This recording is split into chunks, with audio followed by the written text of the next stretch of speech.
Selamat datang di video saya. Kali ini saya akan membahas tentang algoritma dan penjadwalan pada sistem operasi. Algoritma dan penjadwalan CPU pada sistem operasi ini bertujuan untuk meminimalisir waktu menganggur CPU dengan melalui penjadwalan. Sebelum masuk ke materi, perkenalkan, nama saya adalah Novandika Yuda Pamungkas. Saya adalah mahasiswa dari Universitas 17 Agustus Surabaya 1945. Saya berasal dari kelas A dengan NBI 14619.044.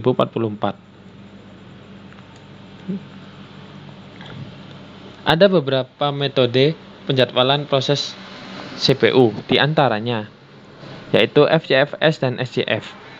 FCS sendiri kepanjangannya adalah First Time First Serve, sedangkan SJF adalah Shortest Job First. FCS dan SJF memiliki kategori yaitu preemptive dan non-preemptive. Apa itu FCFS preemptive? FCS preemptive adalah penjadwalan yang digunakan ketika suatu proses beralih dari menjalankan ke status siap atau dari status menunggu ke status siap. Sumber daya terutama siklus CPU dialokasikan ke proses untuk jumlah waktu yang terbatas dan kemudian dihapus. Dan proses tersebut kembali ditempatkan ke dalam antrian siap. Jika proses itu masih memiliki sisa waktu ber-CPU, proses itu tetap dalam antrian siap sampai mendapat kesempatan berikutnya untuk dieksekusi. Sebagai contoh, dalam preemptive, maka yang akan dijalankan terlebih dahulu adalah proses yang memiliki time arrival paling sedikit, kemudian dilanjutkan dengan proses lainnya yang memiliki time arrival yang selanjutnya.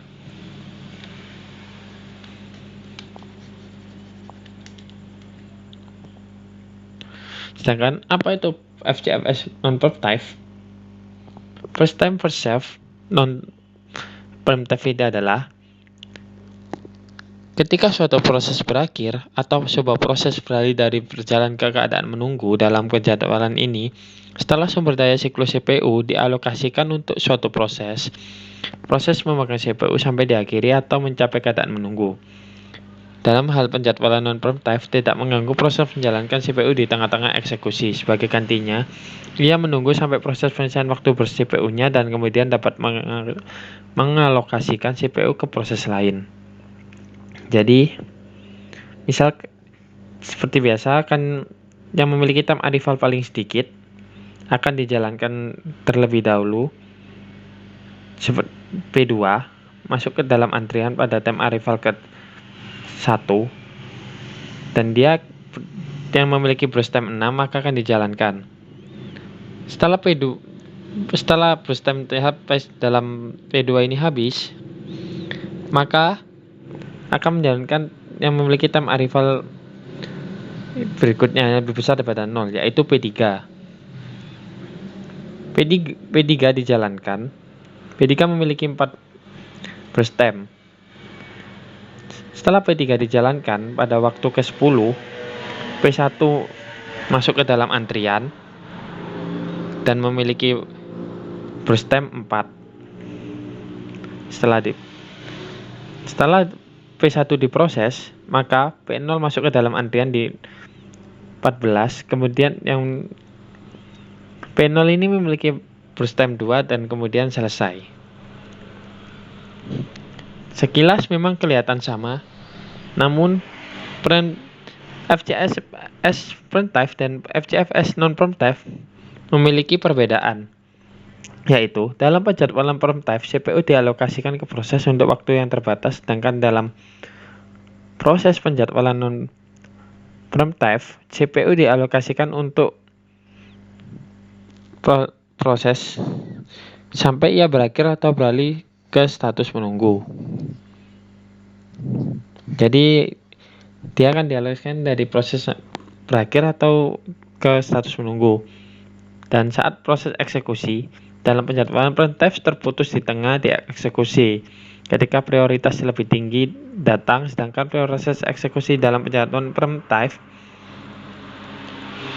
tidak terputus di tengah-tengah eksekusi dan menunggu sampai eksekusi itu selesai dijalankan.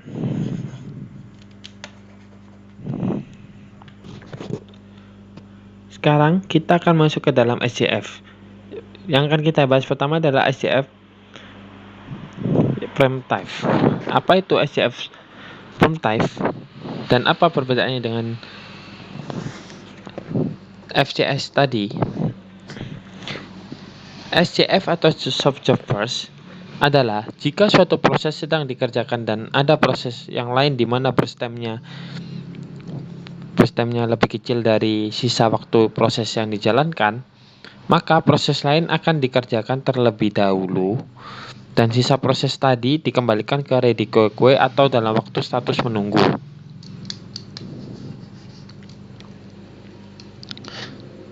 Sebagai contoh, gambarlah sebuah Gantt chart dan tentukan rata-rata waktu tunggu AWT proses dengan algoritma SJF non-primitive.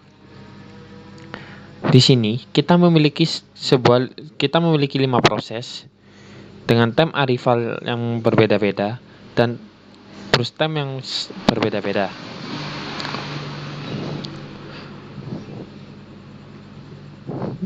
Kita gambarkan Gantt chart-nya terlebih dahulu.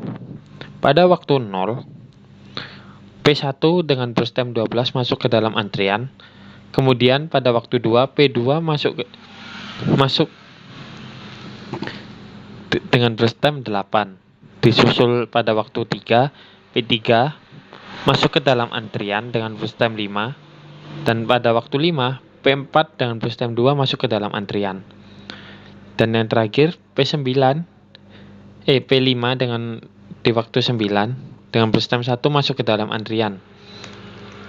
Pada waktu 0 sampai 12, P1 akan dijalankan dahulu karena tidak ada yang memiliki arrival time atau waktu kedatangan yang sama dengan P1. Pada waktu 12, maka akan melakukan eksekusi pada proses yang memiliki burst time terkecil yaitu P5. P5 diproses. Pada P5 memiliki satu burst time. Jadi sekarang waktu ke-13. Pada waktu yang ke-13 juga akan menjalankan proses dengan waktu burst time yang paling sedikit, yaitu P2 dengan waktu burst time 2. P4 masuk ke dalam P4 diproses. Pada waktu ke-15 akan menjalankan P3 dengan burst time 5. P3 diproses dan yang terakhir adalah P2 dengan burst time 8 dan dijalankan. Untuk menghitung waktu tunggu yaitu P0 tetap 0 karena tidak ada yang sama. Kemudian P2 karena P2 dijalankan pada waktu ke-20, dia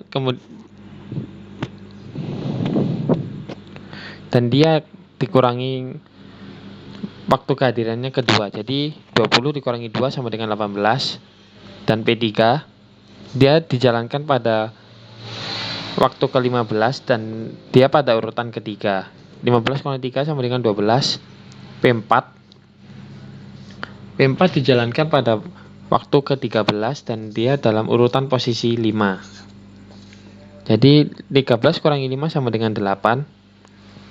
Dan P5 dijalankan pada proses ke-12 dan dia berada dalam antrian ke-9. Jadi 0 tambah 18 tambah 12 tambah 8 tambah 3 sama dengan 41. Dan untuk menghitung rata-rata AWT adalah jumlah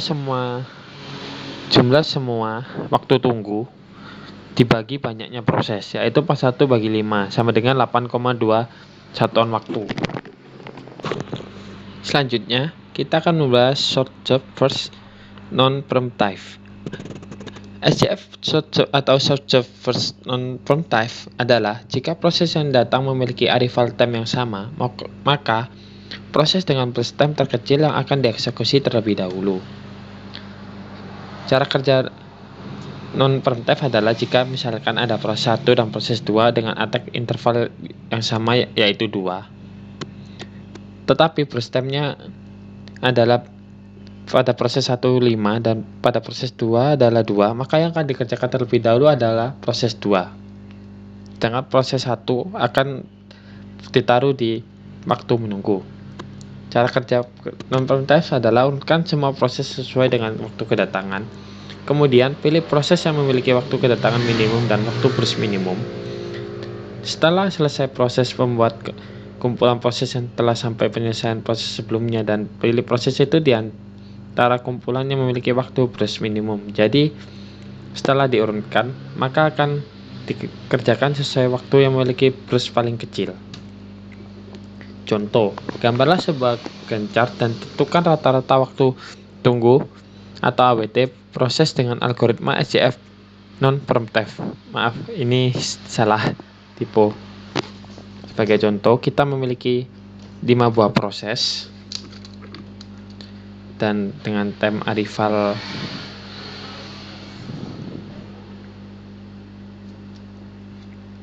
yang berbeda-beda, dengan burst time yang berbeda-beda juga. Sekarang mari kita kerjakan. Pada waktu 0, P1 masuk ke dalam antrian dengan burst time 2 dan langsung diproses. Pada waktu kedua, P2 masuk ke dalam antrian dan menggantikan P1 dengan sisa waktu burst time 10 dan P2 langsung diproses. Dan pada waktu 3, P3 menggantikan P2 dengan sisa waktu burst time P2 yaitu 7 dan P2 dengan sisa waktu burst time 10. P3 dieksekusi. Pada waktu 5, P4 masuk ke dalam antrian menggantikan P3 dan P3 masuk ke dalam waktu menunggu dengan P2 dan P1. P4 dengan burst time 2 langsung dieksekusi. Dan pada waktu 7, karena P4 telah selesai dikerjakan pada waktu 5 dan waktu 7, maka P3 akan langsung mengisi tempat dan membandingkan yang paling terkecil adalah P3 dan langsung dikerjakan. P3 akan langsung dikerjakan karena pada waktu 9 P5 masuk dengan waktu burst time 1. Pada saat ini P5 dan P3 sama-sama memiliki burst time 1, tapi yang akan dikerjakan terlebih dahulu adalah P3 karena dia memiliki time arrival yang lebih sedikit dibandingkan P9. P5. Setelah P3 dieksekusi pada waktu 10, P1 akan masuk dan kita akan membandingkan lagi dari P5, P2 dan P1. Yang paling kecil akan dieksekusi yaitu P5. P5 dieksekusi. Pada waktu ke-11, P2 dengan sisa waktu burst time 7 dan P1 dengan burst time 10, maka yang akan dikerjakan adalah P2 terlebih dahulu. Dan pada waktu ke-18, maka P1 baru akan dikerjakan dengan sisa burst time 10. Dan pengurutan ini selesai pada waktu ke-28. Sekarang kita akan menghitung waktu tunggu P1 langsung diproses pada waktu 0 dan kemudian baru diproses lagi pada waktu ke-18 dan dia masuk ke dalam antrian. Waktu masuk ke dalam waktu menunggu pada waktu ke-2. Jadi 18 ini di min, maaf ini salah, di min 2 menjadi 16. P2 baru diproses pada waktu ke-11 dan baru masuk ke dalam antrian pada waktu ke-3. Jadi 11 dimin 3 sama dengan 8. P3 baru diproses pada waktu ke-7 dan dia baru masuk antrian pada waktu ke-5. Jadi 7 kurangi 5 sama dengan 2. Sedangkan P4 karena langsung diproses dan dia tidak masuk ke dalam manapun, jadi saat itu dia masuk ke dalam 5 dan langsung diproses dan tidak masuk ke dalam antrian manapun. 5 dikurangi 5 sama dengan 0. Dan yang terakhir adalah P5 diproses pada waktu ke-10 dan dia masuk ke dalam antrian pada waktu ke-9. Jadi 10 kurangi 9 sama dengan 1. Jumlah adalah 16 tambah 8 tambah 2 tambah 1 sama dengan 27. Rata-rata waktu adalah 27 dibagi 5, yaitu 27 dibagi banyaknya proses sama dengan 5,4 satuan waktu. Terima kasih telah sudah menonton video ini. Maaf bila ada kekurangan, sertakan komen dan jangan lupa like dan tanggapan Anda mengenai video ini. Dan terima kasih dan saya ucapkan mohon maaf kembali. Assalamualaikum warahmatullahi wabarakatuh.